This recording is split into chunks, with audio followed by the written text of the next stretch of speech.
kasih atas kesempatan yang telah diberikan kepada saya, yang terhormat Ibu Kepala Sekolah SD 07 Waru, yang terhormat Bapak Salmani selaku narasumber IHT, dan rekan-rekan semuanya yang berbahagia. Teman-teman, ini saya berdiri di depan sini bukan karena saya pintar, tapi saya belajar, Bapak. Saya belajar, saya akan memaparkan tentang budaya positif. Yang pertama, mari belajar bersama, berkolaborasi, saling mendukung dan mewujudkan budaya positif di sekolah kita tercinta. Tujuan kegiatan yang pertama yaitu menyebarkan informasi budaya positif di lingkungan SD Negeri 007 Waru, sehingga muncul kesadaran dalam komunitas untuk menerima dan memanfaatkan informasi sebagai perwujudan budaya positif di lingkungan sekolah. 2.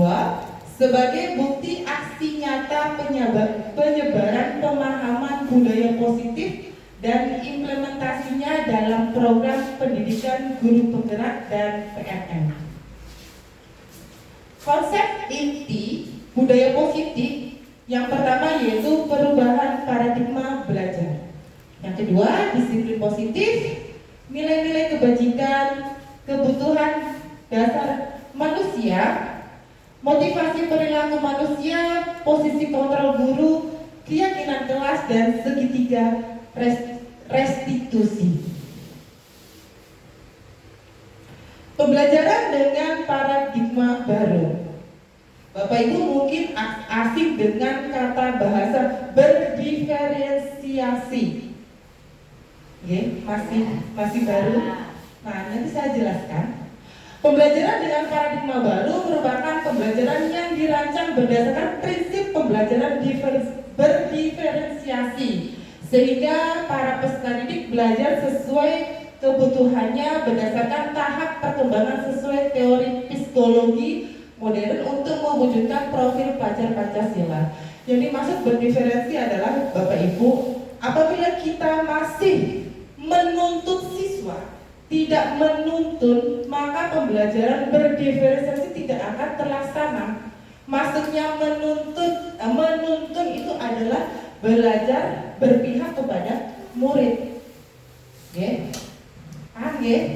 Berpihak kepada murid. Jadi saya sudah beberapa kali lewat di kelas, saya yakin teman-teman semua sudah belajar berpihak kepada murid. Memang agak ribet, tapi itu memunculkan kreativitas kita sebagai guru. Apabila kelas kita merasa anak-anak belajar nyaman dan senang, itu berarti kita merasa ada kepuasan di dalam hati kita.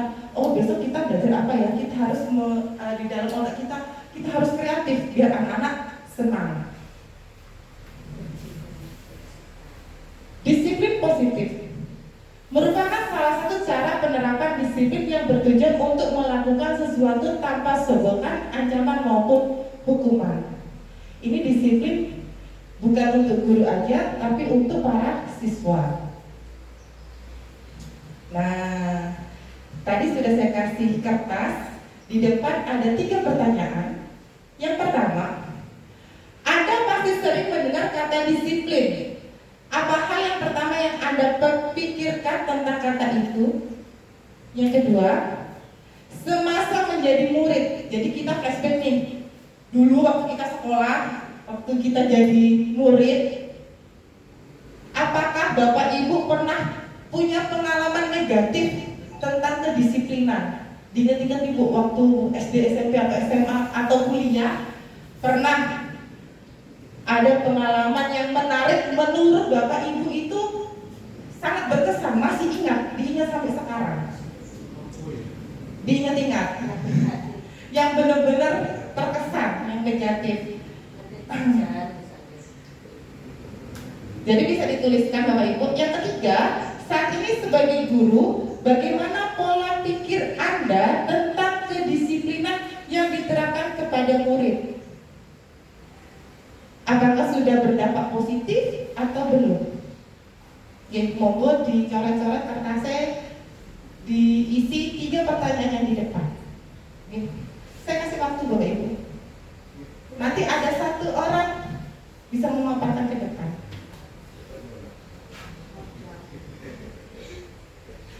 Yes.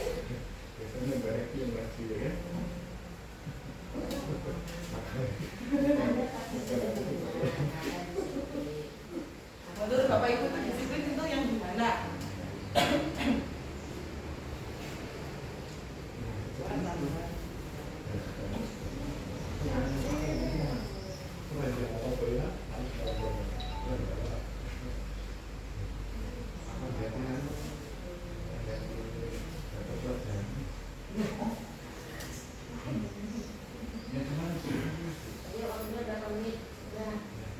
Lima menit aja, jangan banyak-banyak.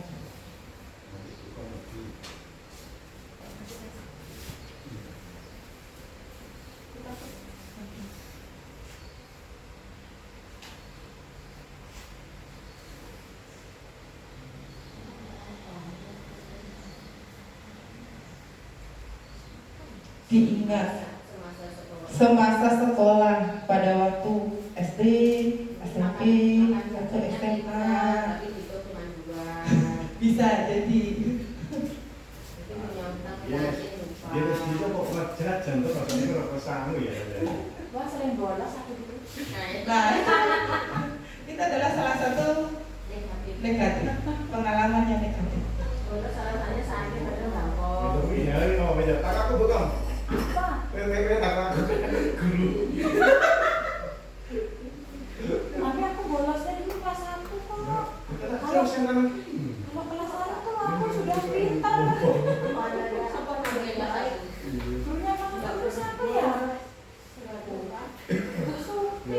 ada yang bisa negatif. Bener. Musuh.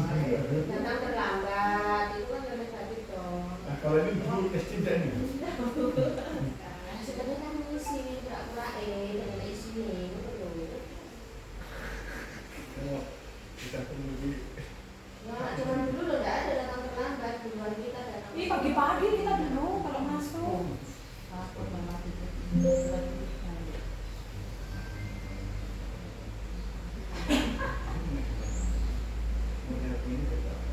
Kalau aku enggak, saya dulu kalau nggak bisa itu tak ambil bukunya, tak isikan, aku dikasih uang sama dia. Matematika itu kerjaan kayak gitu. Pokoknya saya sudah selesai duluan, saya tak ambil. Aku siapkan itu nanti istirahat, dapat uang juga saya. Sudah Bapak Ibu? Udah semua. Nomor 3. Tapi ini sudah dulu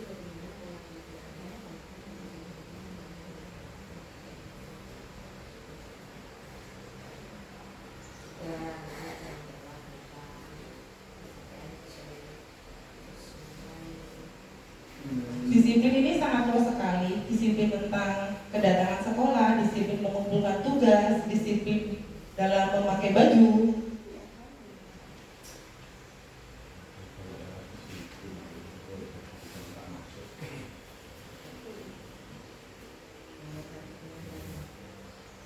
sering dulu gara-gara tadi tidak dimasukkan, nggak sama dulu paling itu. Dulu kan dimasukkan lagi anak sekolah.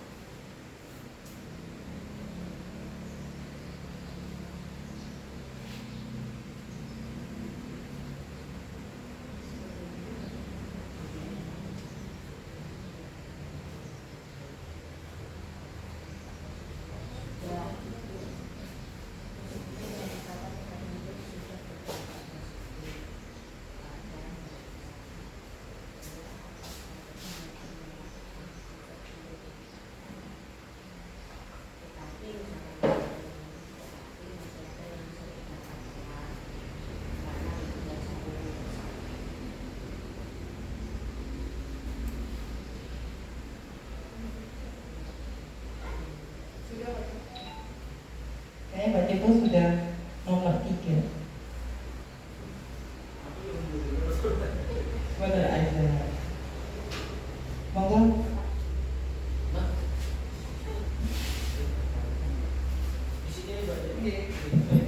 Baik, yang pertama pasti sering mendengar kata disiplin. Apa hal yang pertama Anda pikirkan tentang kata itu? Kata disiplin itu hebat kalau menurut saya, karena tanpa kata disiplin kita tidak bisa sukses. Yang kedua, semasa menjadi murid masa lalu dulu, apakah Anda pernah memiliki pengalaman negatif tentang disiplin? Pernah dipukul sama kepala sekolah di belakang, sama buku, betul ingat betul sekali ibu saya. Gara-gara duduk di atas meja. Ya, betul. Jadi cerita pengalaman Anda dan dampaknya adalah kita bisa menerapkan dan memberikan contoh kepada anak-anak yang terbaik bahwa duduk di tempat meja adalah hal yang salah. Saat ini sebagai guru, bagaimana pola pikir Anda tentang kedisiplinan yang diterapkan kepada murid? Ya, disiplin tetap harus diterapkan kepada murid sebaik-baiknya. Apakah sudah berdampak positif dan kemudian sebagian bisa berjalan dan sebagian juga tidak? Maka pola pembiasaan itulah yang harus kita lakukan. Demikian Bu Titi. Terima kasih. Luar biasa, tepuk tangan dulu untuk Pak Joko. Oke, budaya positif itu harus kita terapkan. Tidak bisa langsung instan, tapi berproses. Prosesnya itu bersama-sama, kita berkolaborasi antara guru dan murid. Disiplin positif. Disiplin berasal dari kata disiplina yang artinya belajar. Disiplin mengacu pada disiplin diri yang memiliki tanggung jawab terhadap apa yang dilakukannya berdasarkan nilai-nilai yang diyakini. Disiplin positif merupakan salah satu cara penerapan disiplin yang bertujuan untuk menumbuhkan kesadaran serta memberdayakan peserta didik tanpa imbalan penghargaan, ancaman, atau hukuman. Sebagai pendidik, tujuan kita adalah menciptakan peserta didik yang memiliki disiplin diri sehingga mereka berperilaku mengacu kepada nilai-nilai kebajikan.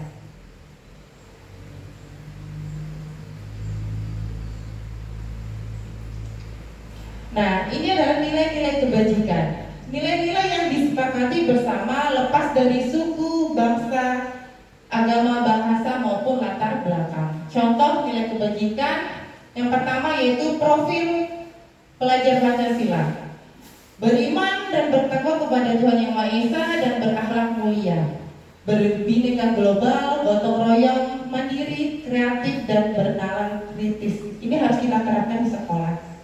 Kemudian Ibu Primary Years Program, ini program SD antara usia 3 sampai 12 tahun.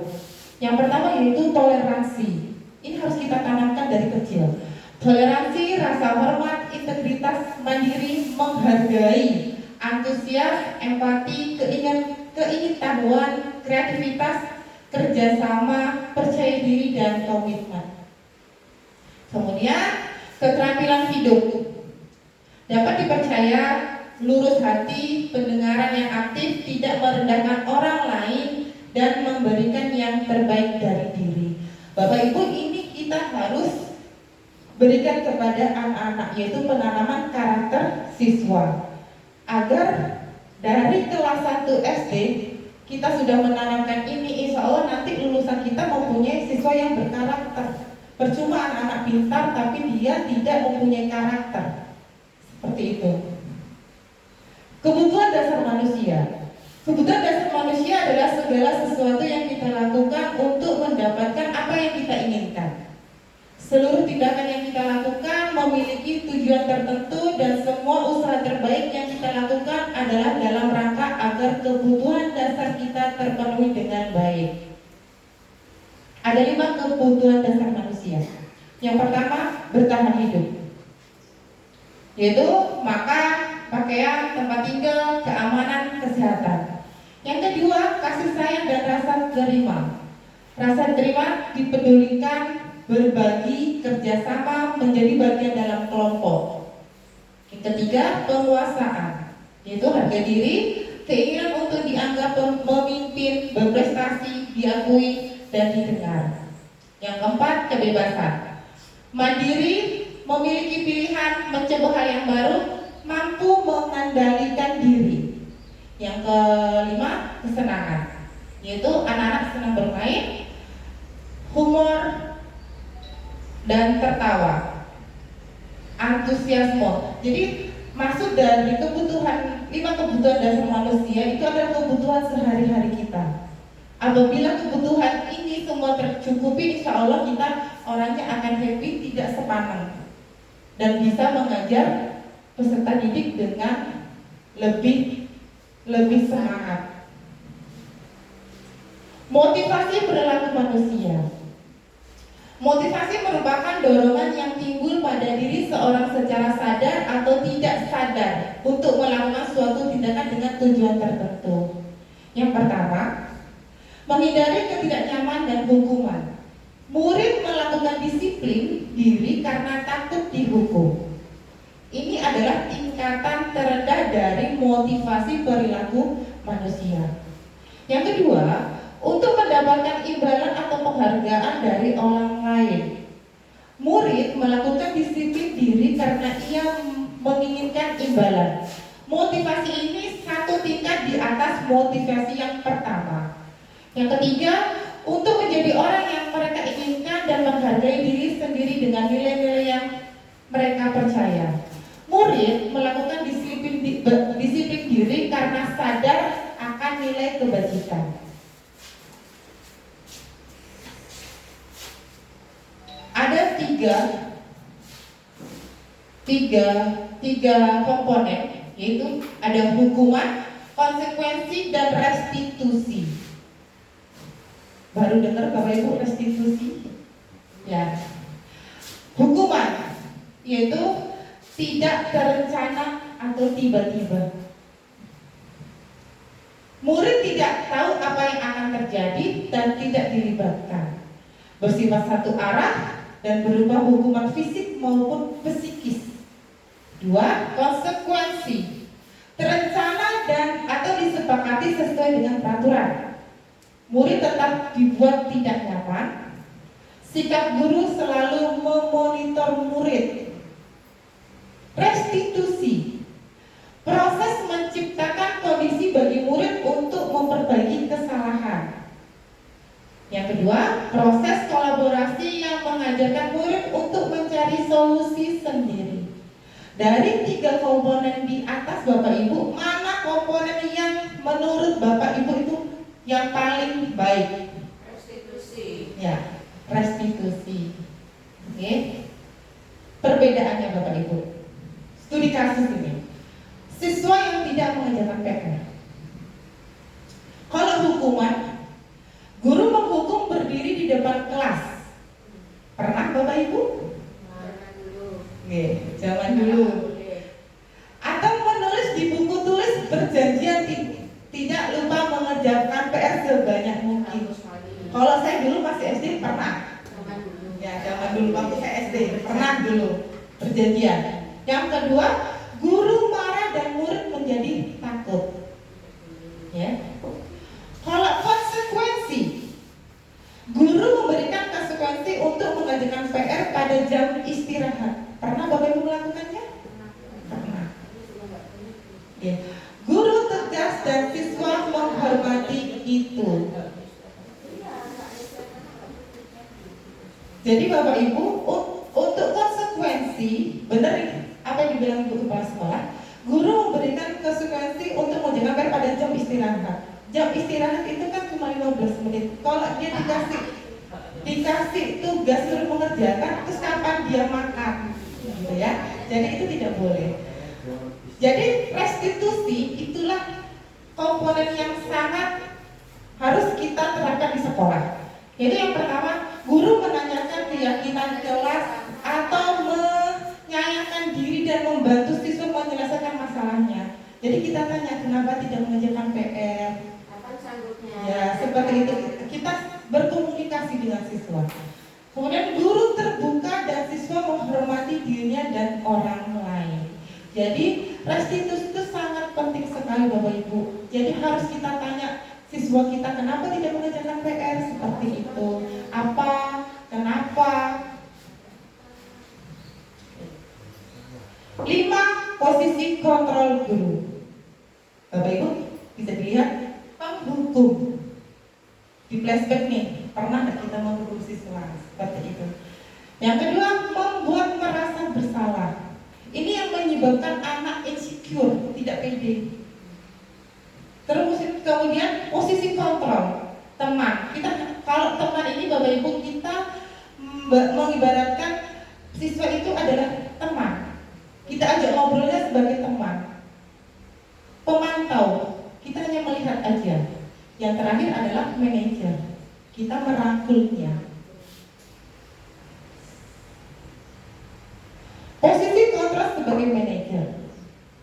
Posisi ini guru mengerjakan sesuatu bersama-sama siswa, memotivasi dan mempertanggungjawab segala perilaku serta mendukung siswa untuk menemukan solusinya.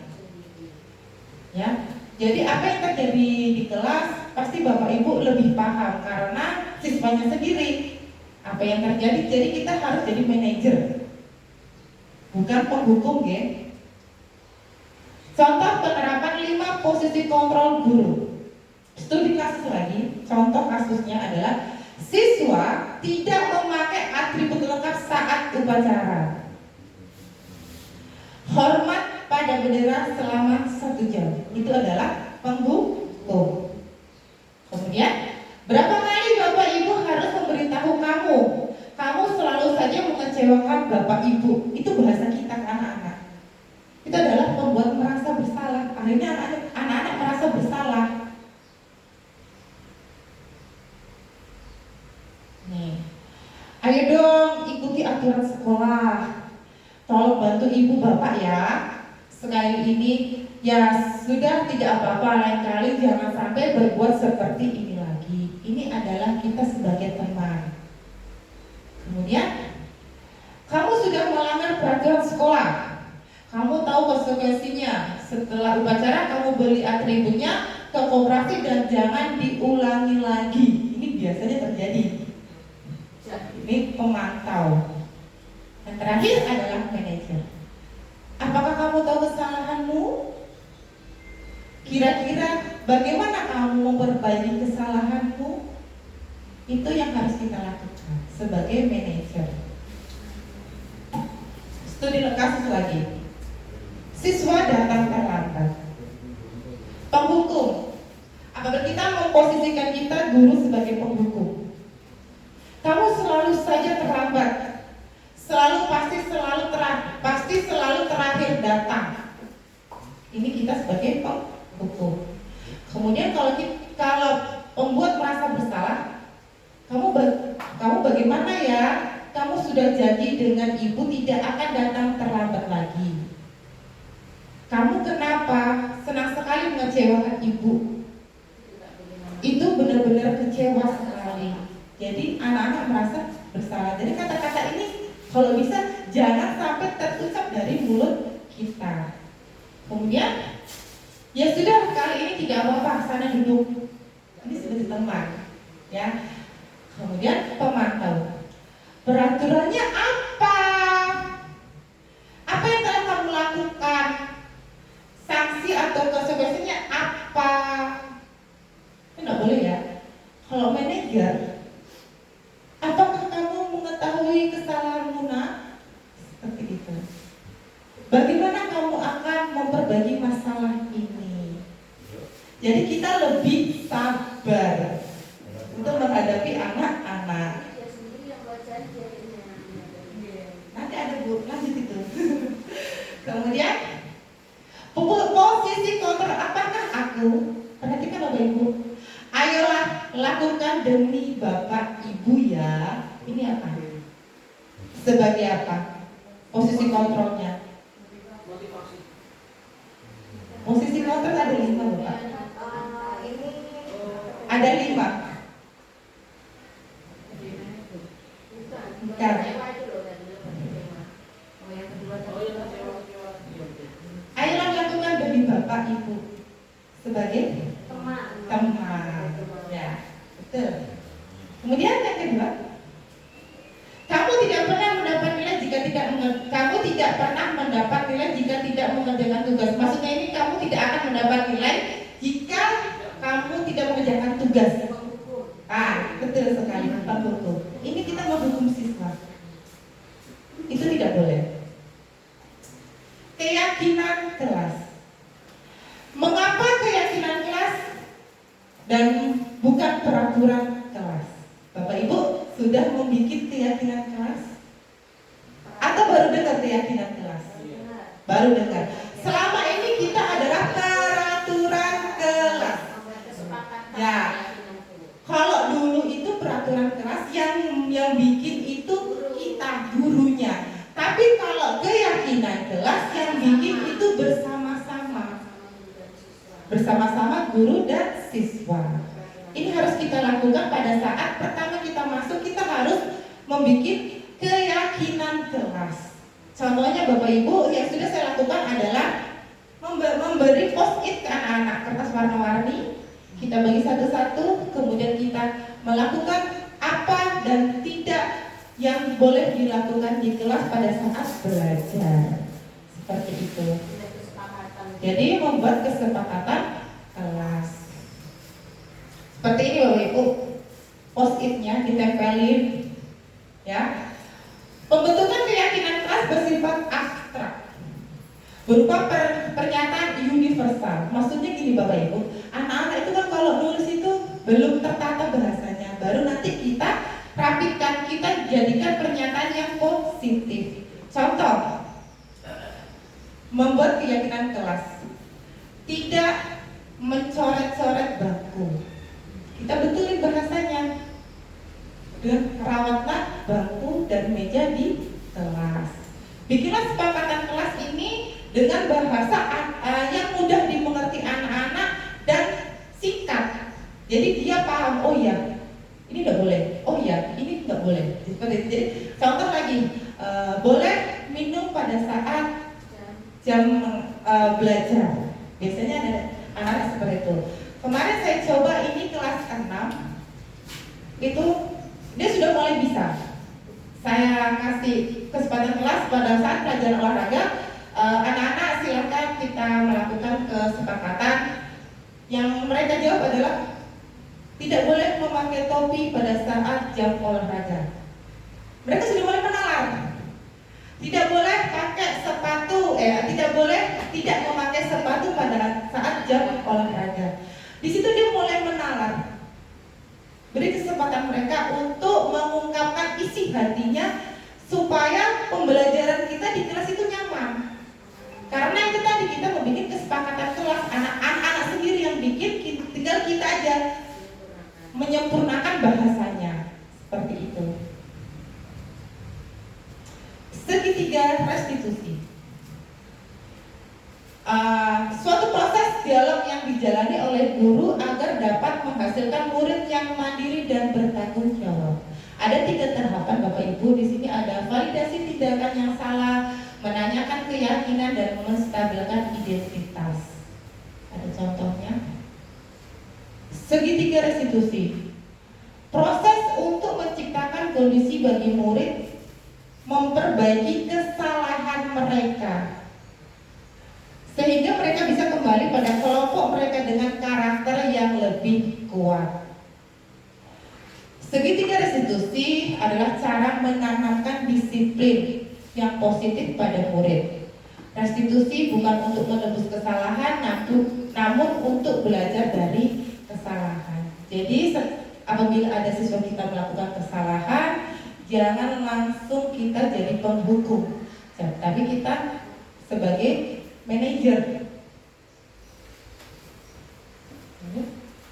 menstabilkan identitas. Berdasarkan prinsip membuat kesalahan adalah bagian dari proses pembelajaran. Di sini maksudnya adalah kita sebagai manajer berbuat salah itu wajar. Tidak ada manusia yang sempurna. Ini kata-kata kita yang bisa kita ucapkan kepada siswa kita. Ibu bapak juga pernah melakukan itu. Ini benar-benar kita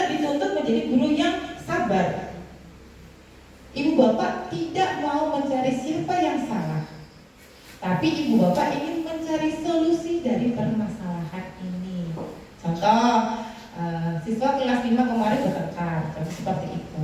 Kita panggil dua-duanya. Kalau di SMA itu mungkin konseling, seperti itu. Kita harus melakukan itu di SD karena kita tidak punya guru BK. Ya. Validasi tindakan yang salah. Berdasarkan prinsip setiap perilaku berupaya memenuhi suatu kebutuhan tertentu. Ini, kamu pasti punya alasan mengapa melakukan hal itu. Contoh, ada siswa kita mencuri. Pasti kita kata-kata kita seperti ini. Oke? Padahal kamu bisa melakukan yang lebih buruk dari ini. Kamu patut bangga karena telah melindungi sesuatu yang penting buatmu. Ini adalah contoh kata-kata kita yang lembut, yang bisa anak-anak itu nyaman dengan kita. Menanyakan keyakinan. Berdasarkan prinsip teori kontrol bahwa pada dasarnya kita termotivasi secara intrinsik, yaitu apa keyakinan kelas kita, nilai-nilai apa yang telah disepakati bersama. Ini anak-anak harus kita ingatkan terus di kelas tentang keyakinan kelas. Seperti apa gambaran sebuah kelas yang ideal menurut kamu apabila siswa kita itu di kelas itu ribut seperti itu. Kamu ingin menjadi orang seperti apa? Ini studi kasus ya Bapak Ibu. Nah, terakhir adalah refleksi dan kesimpulan. Ada 3 soal, silakan ditulis, nanti dikumpulkan aja, tidak usah maju ke depan. Langsung saya kesimpulkan. Kesimpulan, disiplin positif sebagai bagian dari motivasi intrinsik atau internal memang tidak biasa lahir secara instan. Semua itu butuh proses untuk jadi budaya sekolah. 2, dalam penerapan program disiplin positif hendaknya guru memiliki standar kepribadian, profesional dan sosial yang baik. Kalau gurunya ngasih contoh yang jelek, otomatis muridnya ikut jelek. Tapi kalau gurunya ngasih contoh yang baik, insya Allah muridnya mengikuti kebiasaan-kebiasaan yang dilakukan guru. Kemudian, di mana guru mampu merefleksi pada posisi kontrolnya saat ini, bagaimana perjalanan dirinya sebagai seorang among. Kita among ya Bapak Ibu sebagai posisi manajer yang menentukan murid-murid menjadi insan dan mandiri, merdeka dan bertanggung jawab. Contoh beberapa sikap disiplin positif murid. Ya. Yang ini pasti sudah dilakukan di kelas. Contoh menyanyikan lagu, kemudian berbaris, sholat duha, sholat zuhur, bersih-bersih. Itu adalah salah satu contoh, beberapa contoh sikap disiplin positif yang harus kita tingkatkan. Masih banyak sekali Bapak Ibu, disiplin positif anak-anak itu banyak sekali. Pasti anak-anak itu kalau gurunya tidak bergerak, anaknya juga nggak mau bergerak. Contohnya gotong royong. Kalau guru cuma menyuruh aja, tidak dikasih contoh, mereka tidak akan bergerak. Seperti itu. Jadi kembali lagi kita sebagai manajer, kita harus memberi contoh yang baik. Terima kasih. Saya akhiri. Wassalamualaikum warahmatullahi wabarakatuh. Saya lanjutkan ke Pak Sawan.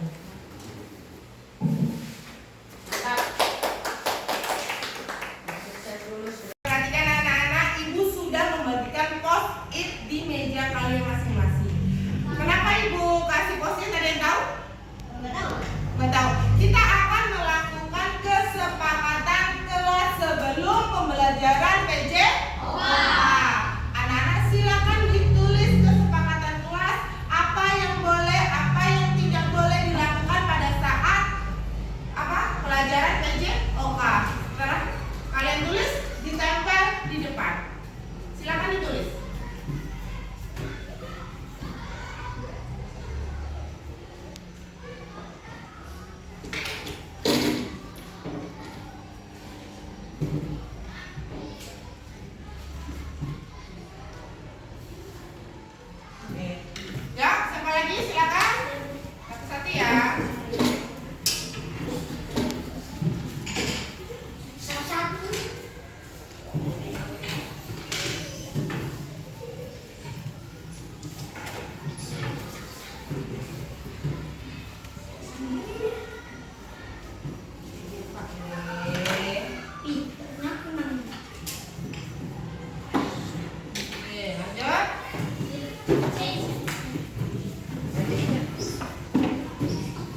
Oke,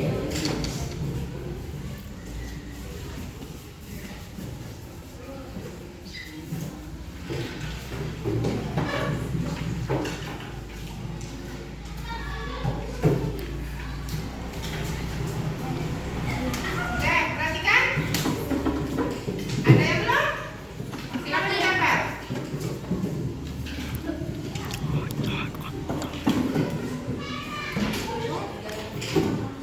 Nah, perhatikan anak-anak. Anak-anak sudah menulis kesepakatan kelas pada saat pelajaran PJ. Oke, perhatikan ya. Kita harus menaati kesepakatan kelas yang telah dibuat. Oke, ibu baca. Yang pertama, membawa minum saat pelajaran PJOK. Perhatikan ya, tidak ada yang minta minum kepada teman. Jadi apa? Harus membawa sendiri-sendiri. Ada lagi nih, memakai sepatu saat pelajaran PJOK. Tidak ada yang nyeker, paham?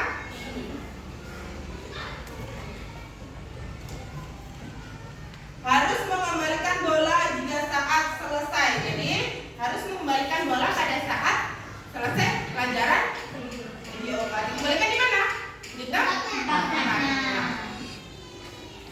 Tidak boleh memakai topi saat olahraga. Ayo tolong dicatat ya, yang ibu ngomong ya. Nanti ini yang ibu pegang. Nanti Ais tolong dicatat ya. Ibu bacakan dulu, nanti dicatat ya. Membersihkan kelas sebelum pelajaran PJOK. Paham? Harus dicatat dulu. Menggunakan pakaian olahraga. Biasanya ada teman satu orang kan yang tidak memakai. Jadi kalau pelajaran olahraga wajib semua memakai baju olahraga.